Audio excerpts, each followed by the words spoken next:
Hello students, कक्षा 12 के समस्त छात्र छात्राओं का अभिनंदन करता हूं, स्वागत करता हूं। प्रिय विद्यार्थियों, अपना जहां लेसन चल रहा था उसको हम आगे बढ़ाते हैं। आपको मैं इससे पहले जो चल रहा था उसका शीर्षक है धर्मवीर भारती, इसके लेखक हैं, और इस पाठ का शीर्षक है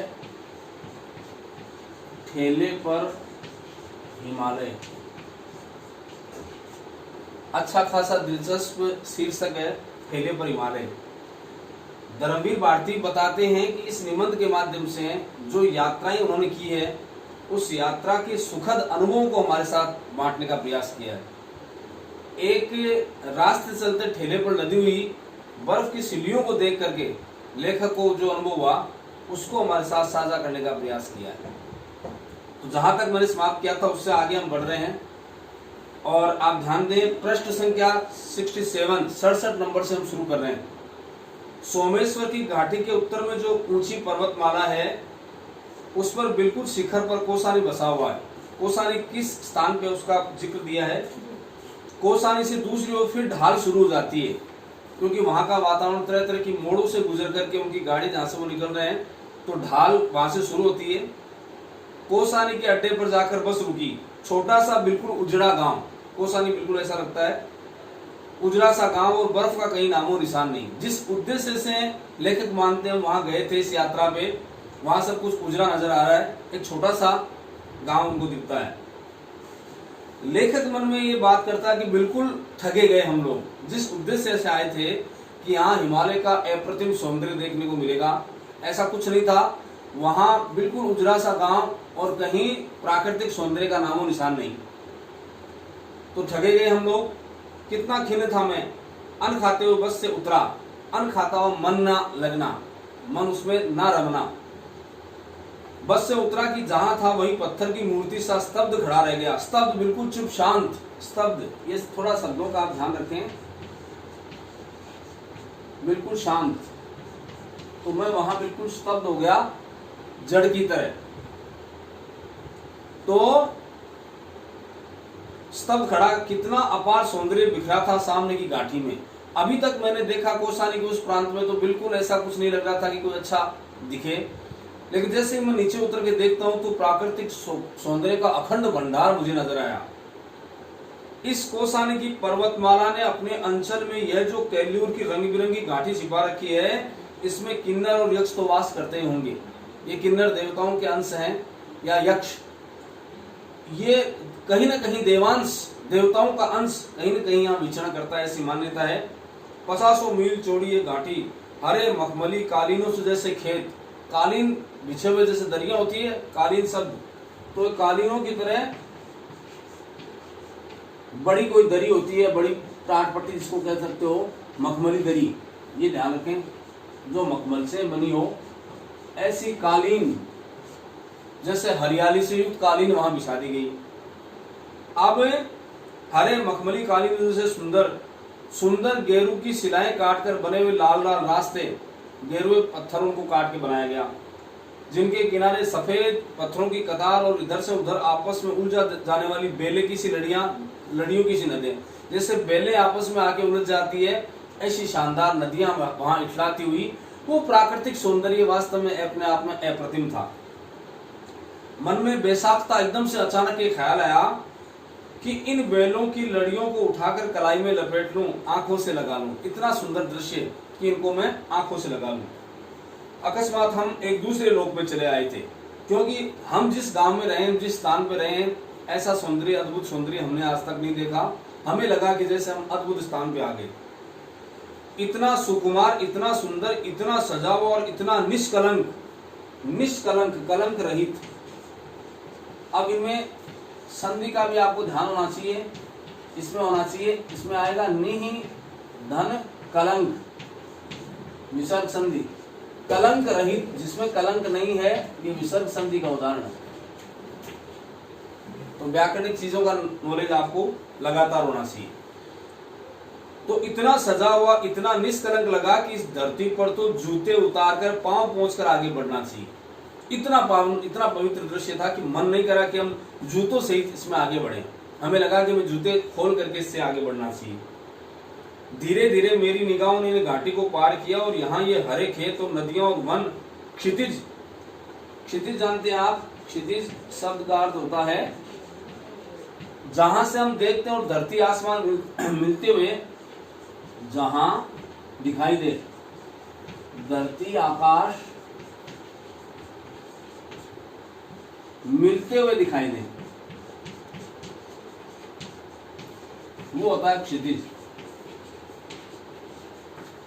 यहां से हम दूर देखते हैं तो आगे ऐसा लगता है धरती और आकाश मिल रहे हैं, उसे कहते हैं क्षितिज।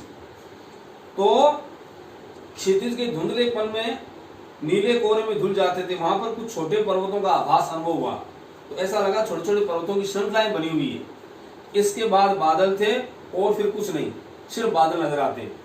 कुछ देर उन बादलों की निगाह भटकती रही कि अकस्मात अचानक फिर एक हल्का सा विस्मय का धक्का मन को लगा। आश्चर्य हुआ, इन धीरे धीरे खिसकते हुए बादलों में यह कौन चीज है जो अटल है। अब जिस चीज के लिए हम आए थे, शायद हमारी ईश्वर ने सुनी और उस दृश्य को हम अब देखने वाले थे। बादलों के हटने के बाद सबसे ऊपर की तरफ हमने देखा तो विस्मयकारी दृश्य था। हम जो चीज देखने आए थे, यानी हिमालय की वो चोटी जिसपे बर्फ पड़ी हुई है, वो शायद अब हमें नजर आने वाली थी। अटल है, जिसको टाला नहीं जा सकता। यह छोटा सा बादल के टुकड़े सा और कैसा अजब रंग का है, इसका न सफेद न रुपैला न हल्का नीला इसका रंग, पर तीनों का आवाज देता हुआ। यह है क्या? बर्फ तो नहीं है? हाँ जी, बर्फ नहीं है तो क्या है? अकस्मात बिजली सा यह विचार मन में कौंधा कि इसी घाटी के पार वह नगाधिराज, देखो नगाधिराज, नग धन अधिराज, नग कहते हैं पर्वत को, अधिराज कहते हैं राजा को, पर्वतों का राजा अर्थात हिमालय। तो यहाँ हो गया हिमालय। अब जो देखने हम आए थे नगों का राजा, पर्वतों का राजा अर्थात हिमालय, तो यह तो नगाधिराज पर्वत सम्राट हिमालय है। इन बादलों ने उसे ढांक रखा है। वैसे यह क्या सामने उसका एक छोटा सा बाल स्वभाव वाला शिखर बादलों की खिड़की से झांक रहा है, क्योंकि बादलों ने उस पर्वतीय श्रेणी को ढक रखा था इतनी देर तक। कुछ हवा के झोंके के साथ जब बादल हटे तो हम वो दृश्य देखकर अभिभूत रह गए कि वहां हमने क्या देखा कि ऊपर का जो सबसे ऊपर की चोटी थी हिमालय की, वो हमें नजर आई और बर्फ से युक्त। तो मैं हर्ष धन अतिरेक, प्रसन्नता की अधिकता, खुशी की अधिकता,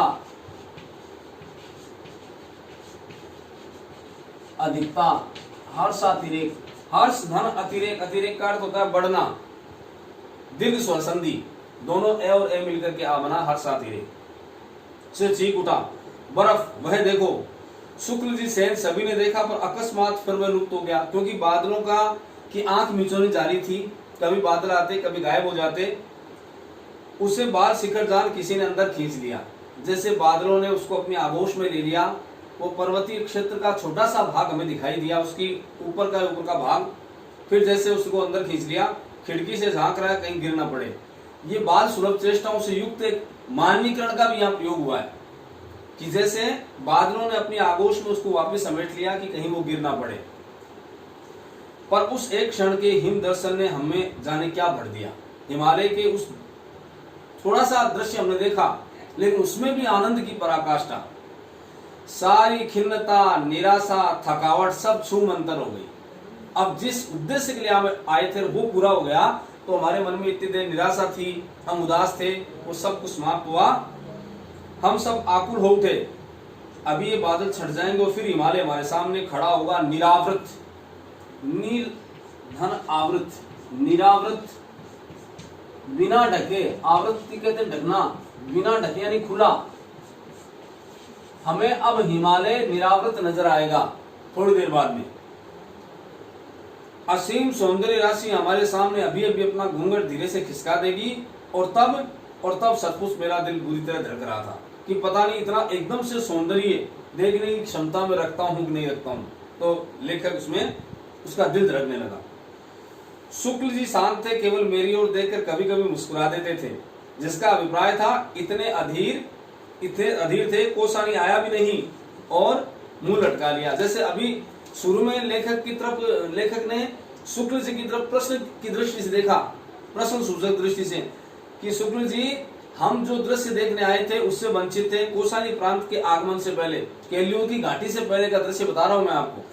तब तक धर्मवीर भारती के मन में ये था कि पता नहीं जिस उद्देश्य से हम पहाड़ का शिखर देखेंगे, उस पर बर्फ देखेंगे, वो अभी नजर नहीं आया, क्योंकि उसके पहले कोसानी का प्रांत बिल्कुल एकदम बेजान सा लग रहा था। अब वो दृश्य देखने को मिला तो शुक्ल जी भी प्रश्न दृष्टि से देखने लगे कि अभी आप सोच रहे थे कि यहाँ सौंदर्य नहीं है, अब आप क्या जवाब देंगे। आप समझे यहाँ का जादू, यानी प्रश्न किया नहीं लेकिन प्रश्न सूचक दृष्टि से देख करके बता दिया कि अब देखो हिमालय की इन स्थानों का जो अद्भुत सौंदर्य है उसका जादू अब देखो।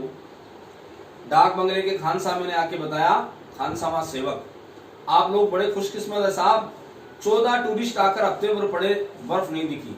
14 लोग आए थे यहाँ टूरिस्ट, लेकिन आपकी किस्मत अच्छी है कि आपने आते आपको बर्फ के दर्शन हो गए। आज तो आपके आते यहाँ साथ खुलने के नजर आ रहे हैं, आज तो लग रहा है कि ये बादल छट जाएंगे और आप बर्फ को आराम से देखोगे। सामान रख दिया गया पर सभी बिना चाय पिए सामने के बरामदे में बैठे रहे और एकटक सामने देखते रहे कि वो दृश्य कहीं चूक ना जाए। बर्फ की उस ऊंची चोटी और हिमालय की उस ऊंची चोटी पर जमा बर्फ को हम देख ले तो हमारा आना सार्थक हो जाए। इस दृश्य को देखने के लिए हम सभी बरामदे में बैठ करके उसे को देखने लगे। वहां खानसामा जो होटल धर्मशाला सराय बनी हुई थी उसके बरामदे में बादल धीरे धीरे नीचे उतर रहे तो रेखे कर नए नए शिखरों की हिम रेखाएं अनावृत हो रही थी। कोई निरावृत या अनावृत, आवृत्ति से अलग, आवृत से अलग ढका हुआ नहीं है, उसे बोलते हैं निरावृत। अनावृत हो रही थी फिर सब खुल गया। बाईं ओर से शुरू होकर दाईं ओर गहरे शून्य में धंसती जाती हुई हिम शिखरों की उबड़ खाबड़ रहस्यमयी रोचक श्रृंखला। अब वहां ये रहस्यमयी रोचक श्रृंखला पहाड़ों की हम देखें, हमारे मन में उस समय क्या भावनाएं उठ रही थी, यह अगर बता पाता तो ये खरोंच, ये पीड़ा ही मन में क्यों होती। यानी उस दृश्य को हम शब्दबद्ध कर पाते तो शायद ये पीड़ा ही नहीं रहती, वो तो केवल आंखों को देखने से ही आभास होता है। सिर्फ एक धुंधला सा संवेदन इसका अवश्य था, एक धुंधला सा संवेदन इसका अवश्य था कि जैसे बर्फ की सिल के सामने खड़े होने पर मुंह पर ठंडी ठंडी भाप लगती है, वैसे ही हिमालय की शीतलता माथे को छू रही थी। हिमालय का वो दृश्य, उसकी शीतलता वो आनंद से भर रही थी और सारे संघर्ष, सारे अंतर्द्वंद, सारे ताप जैसे नष्ट हो रहे थे। वहां का दृश्य देख करके हमारे ऐसा लग रहा था, इतना शांति, इतना सुकून, इतना मन को चैन मिल रहा था कि हमारे सारे जो पाप हैं, हमारी सारी जो निराशाएं हैं, सारे अंतर्द्वंद हैं, संघर्ष हैं, वो सब समाप्त हो गए। तो क्यों पुराने साधकों ने दैहिक, दैविक और भौतिक कष्टों को ताप कहा था। हमारे शास्त्रों में भी इसका जिक्र आया है। देखिए मैं आपको थोड़ा सा बताने का प्रयास करता हूं। ये हमारे कई संतों ने लिखा है, 3 त्रिताप बोलते हैं इनको, 3 प्रकार के ताप बताए हैं, दैहिक, दैविक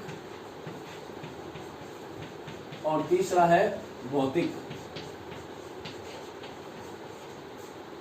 शरीर संबंधी, दैविक भाग्य संबंधी, भौतिक इस संसार जगत संबंधी।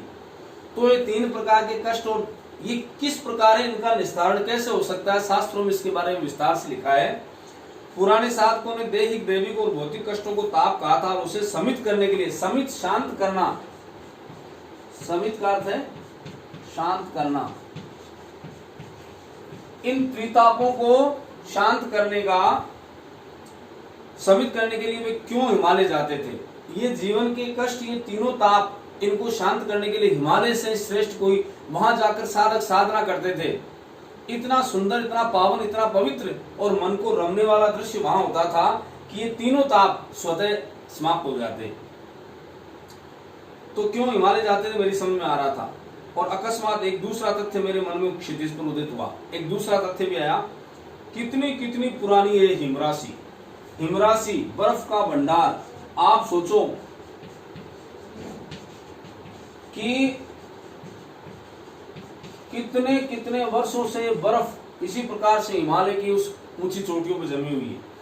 तो ये मुझे देख करके आश्चर्य हुआ जाने किस आदिम काल से शाश्वत अविनाशी हिम इन शिखरों पर जमा हुआ है।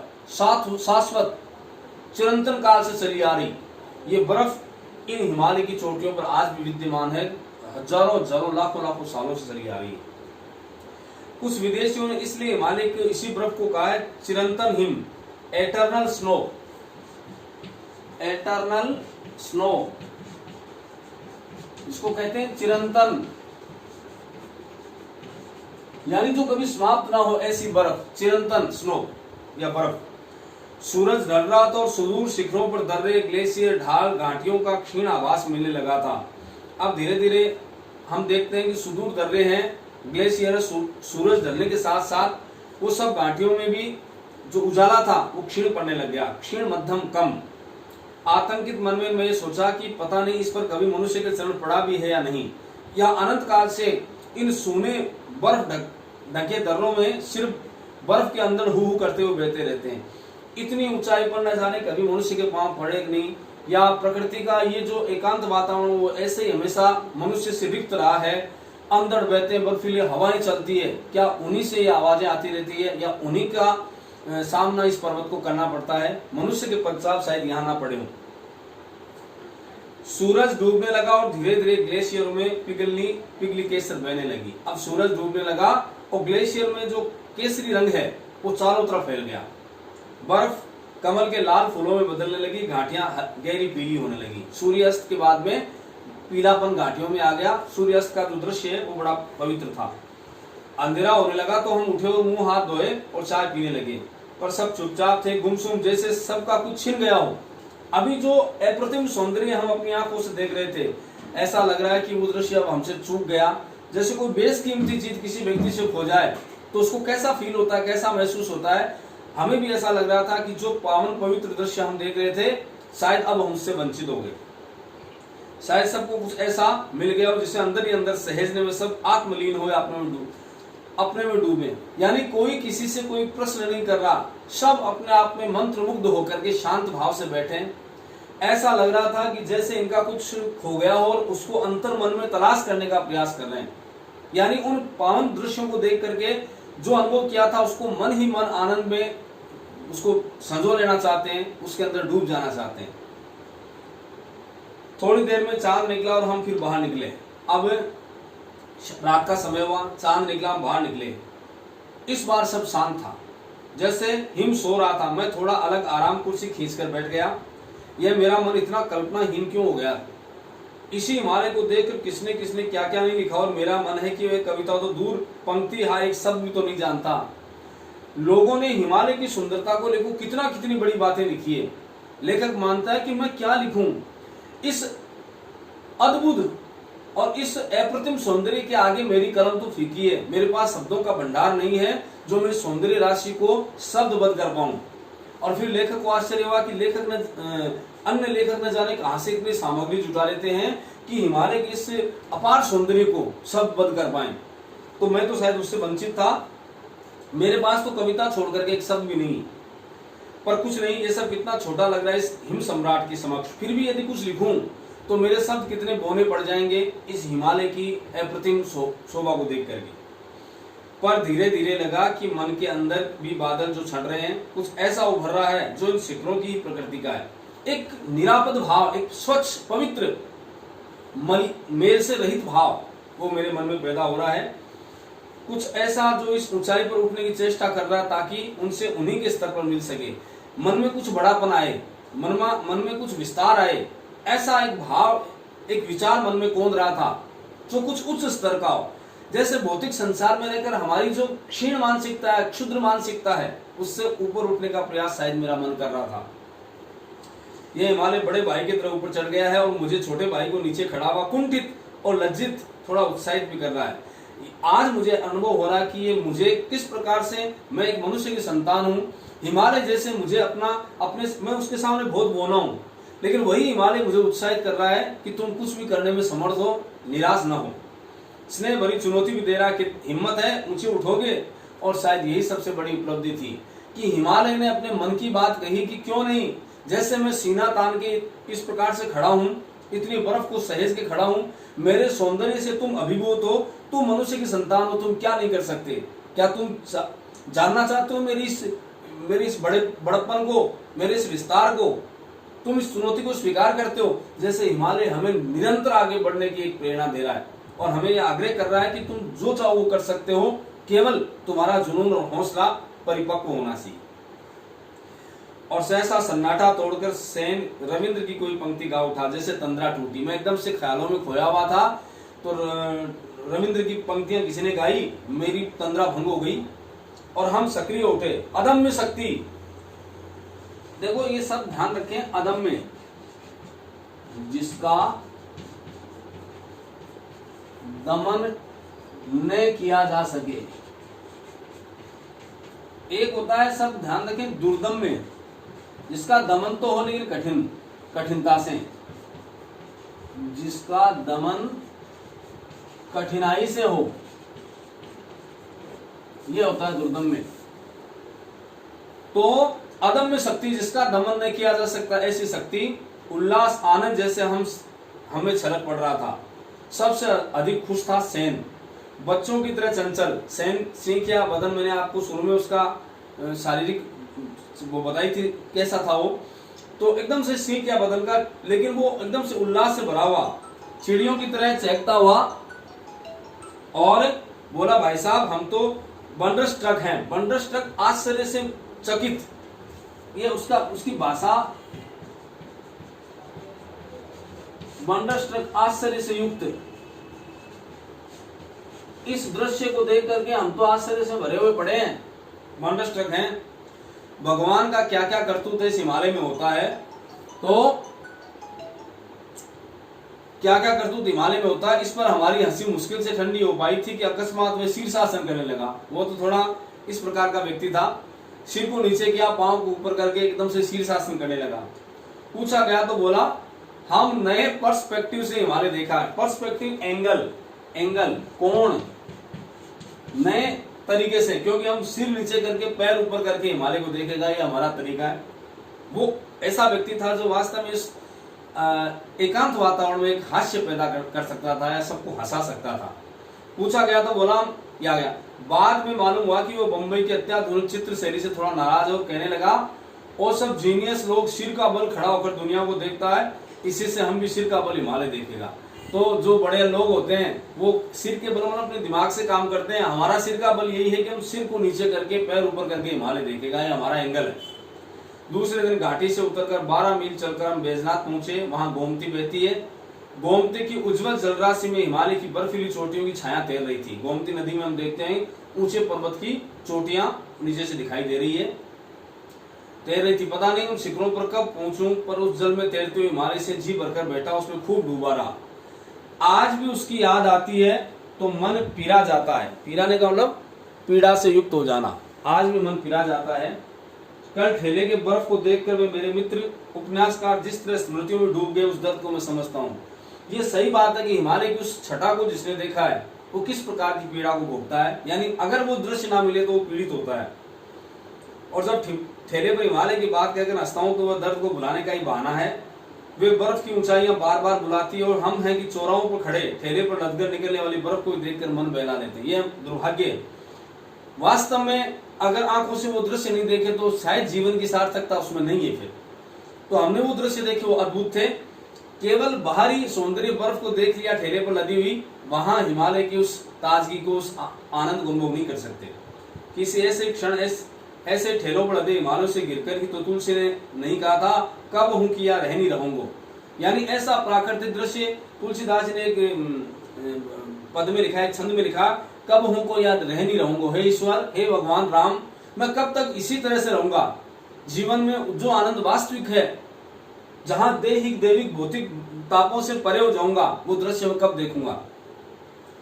मैं क्या कभी ऐसे कह सकूंगा, रह सकूंगा वास्तविक हिमशिखर की ऊंचाई पर। और तब मन में आता है कि फिर हिमालय को किसी के हाथ संदेशा भेजूं, नहीं बंधु आऊंगा।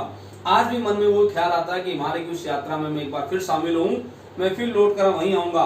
उन्हीं ऊंचाइयों पर तो मेरा आवास है, वहीं मेरा मन रमता है। मैं करूं तो क्या करूं, पर मैं ये दृश्य भूल नहीं सकता। आज भी मेरा मन भटकता है कि मैं उन दृश्य को देखूं। तो इस प्रकार से ये एक यात्रा का सुंदर सुखद चित्रण लेखक धर्मवीर भारती ने किया, वो आपके सामने। आज ये पाठ समाप्त हुआ।